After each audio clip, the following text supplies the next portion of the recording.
Hi guys. I am going to be starting a new series on my TikTok that I'm just gonna call The History of.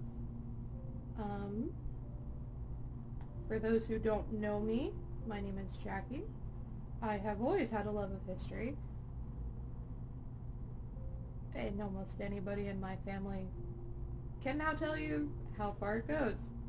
I know a lot about a lot of things, but I always like to learn new things about new things. Um, so I thought this could be a good way to do it while also sharing what I learn and kind of what I know.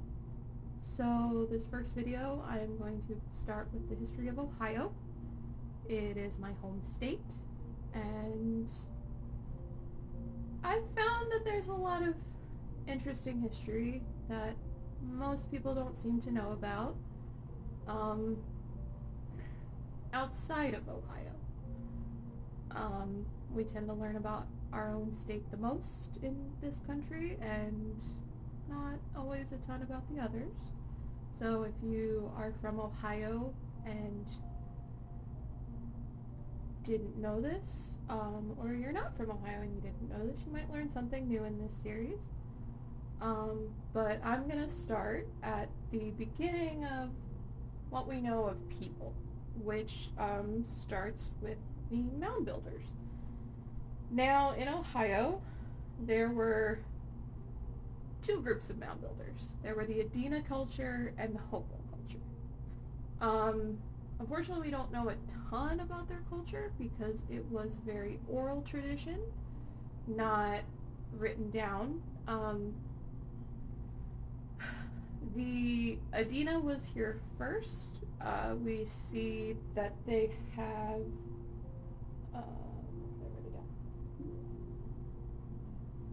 They used fiber tempered pottery, which is how archaeologists are able to tell the difference between the Adena and the Hopewell. The Hopewell started using more advanced pottery and more advanced stonework, so that is why a lot of times there is that graduation from the Adena into the Hopewell cultures, is there's more advancement into the Hopewell cultures.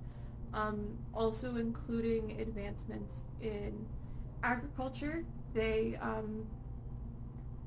actually believe they started growing corn, a certain kind of corn, which I wrote down, Zea maize from Mexico.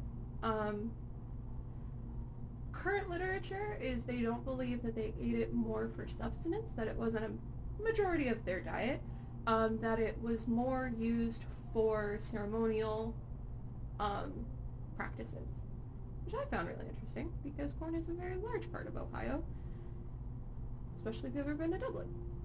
Giant corn. If you know, you know. The Adena, also, which were the first people here, mostly did burial mounds, which aren't the ones more people are familiar with, unfortunately. A lot of the burial mounds and the smaller mounds didn't get preserved when white people came. They were mostly plowed over for farmland, which does suck. But the Adena culture does show that they were starting to trade with their contemporaries of other cultures, which I found really interesting because I feel like when we're taught about Native American tribes, we're taught in a vacuum and we're only taught about them. We're not taught about what they traded. Going into also with the Hopewell, there is current literature that suggests that part of that was what kind of created a social stratification where the best traders are found to be buried with a lot of precious items, and they were potentially seen as a different class because they were better traders, they had more stuff, and that's kind of cool. Most people know about the Hopewell natives, because they did more effigy mounds and more ceremonial mounds. The one most people know is Serpent Mound, but if you do watch Mini Minuteman, per se, which he is one of my favorite archaeologists on YouTube and TikTok, he talked about the Circle Mound and the Octagon, or the Great Circle and the Octagon. They're in Newark. We actually went this past year and saw them. They're humongous. What's nice is those are parts of the complex that actually are left. They're the only two parts that are really left in Newark. And it's really interesting why they're still there. At least I think it's interesting. The Great Circle actually got preserved because it was used as the Newark Fairgrounds. So they kept it. The Octagon is currently going back into the hands of the Ohio Historical Society. It got preserved as a golf course, which at least it didn't get bulldozed. It didn't get plowed over for farmland, and it didn't get plowed over for houses.